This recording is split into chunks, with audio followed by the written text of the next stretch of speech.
இது பண்ணுறது வந்து திரும்பி இதை இப்படி தென் சென்டர்.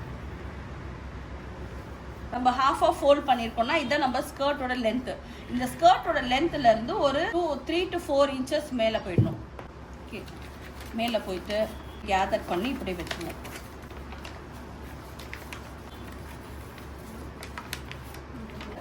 இதை அப்படியே இப்படி ஒரு ஃபோல்டு வந்து நமக்கு இப்படி வரும்.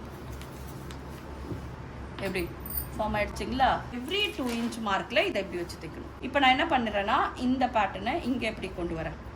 இங்கே வேவ்ஸ் ஃபார்ம் ஆகிடுச்சா?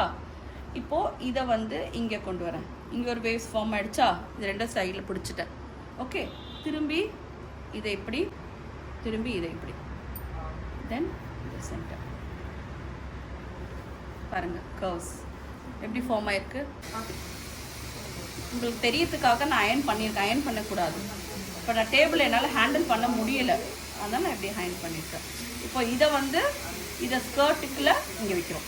ஃபர்ஸ்ட் லேயர், ஒரு லேயர் வச்சாலே பாருங்கள் ஃபுல் ஸ்கர்ட்டை மூடிடும். அப்புறம் இன்னொரு லேயர் வைக்கும்போது இன்னும் நல்லாயிருக்கும்.